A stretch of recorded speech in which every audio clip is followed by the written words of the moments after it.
అందరికీ నమస్కారం. దివంగత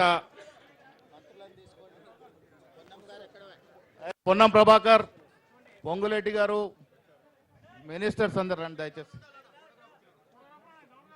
పొన్నం తీసుకోండి. ఇట్రా ఇట్రా ఇట్రా కనబడ ఇట్రా నువ్వు ఇట్రా మళ్ళా రెండు దిక్కుల మేమే అయిపోతాం.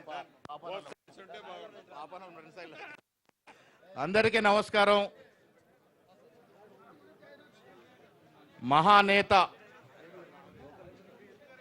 శస్త్ర సంకేత పరంగా 21వ శతాబ్దంకి పోవాలని కలలు కని యావత్ ప్రపంచ దేశాలతో పోటీ పడే విధంగా భారతదేశాన్ని తీర్చిదిద్దినటువంటి మహానాయకుడు రాజీవ్ గాంధీ. వారికి నివాళులర్పించేందుకు మంత్రులు, ఎమ్మెల్యేలు, ఎంపీలు, చైర్మన్లు అందరికీ రావడం జరిగింది. 18 ఏళ్లకే ఓటు హక్కు ఇచ్చి యువతరాన్ని దేశ నిర్మాణంలో భాగం కల్పించిన మహానేతకి ఇవాళ మనస్ఫూర్తిగా కాంగ్రెస్ పార్టీ ముఖ్యమంత్రిగా నివాళులర్పిస్తా ఉన్నాం. ఇప్పుడు ముఖ్యమంత్రి గారు వారికి నివాళులర్పిస్తారు.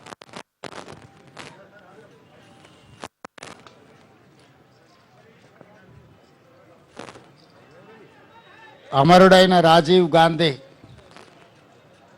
ఈ దేశ యువతకు స్ఫూర్తి. ప్రజాస్వామ్య పరిరక్షణలో, దేశ సమగ్ర కాపాడడంలో శ్రీ రాజీవ్ గాంధీ అమరులైన.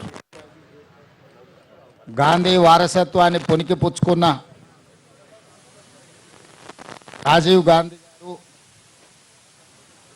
ఈ దేశంలో పారదర్శకమైన పరిపాలన అందించాలి అంటే సాంకేతిక నైపుణ్యాన్ని జోడించాలి. సాంకేతిక నైపుణ్యాన్ని జోడించినప్పుడే ప్రభుత్వం యొక్క నిర్ణయాలు, ప్రభుత్వం యొక్క సంక్షేమ పథకాలు చివరి పేదవాడి వరకు చేరుతాయని సంపూర్ణంగా విశ్వసించారు. అదేవిధంగా దేశ భవిష్యత్తును నిర్ణయించడంలో 21 సంవత్సరాల ఓటు హక్కును 18 సంవత్సరాలకు తగ్గించడం ద్వారా కళాశాలలో చదువుకుంటున్న విద్యార్థులు శాసనసభ్యులను, పార్లమెంట్ సభ్యులను ఎన్నుకోవడానికి ఈరోజు పునాదులు వేసిండ్రు. అదేవిధంగా స్థానిక సంస్థల్లో, చట్టసభలలో మహిళలకు సముచితమైన ప్రాతినిధ్యం ఉన్నప్పుడే సమస్యలు చర్చించబడతాయని చెప్పి ఆనాడు మొట్టమొదట స్థానిక సంస్థల్లో మహిళా రిజర్వేషన్లకు పునాదులు వేసింది రాజీవ్ గాంధీ గారు.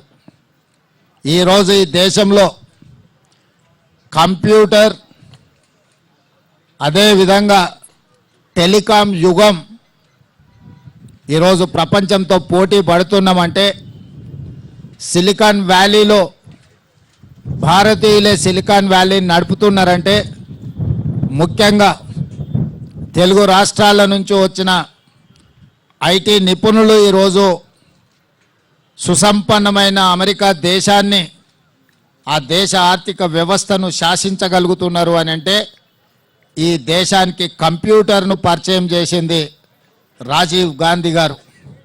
అదేవిధంగా టెలికాం రంగంలో విప్లవాత్మకమైన మార్పులు తీసుకొచ్చి ఈరోజు టెలికాం రంగాన్ని శామ్ పిట్రోడా వారి యొక్క పరిజ్ఞానాన్ని దేశానికి పరిచయం చేసి టెలికాం విప్లవం తేవడంతో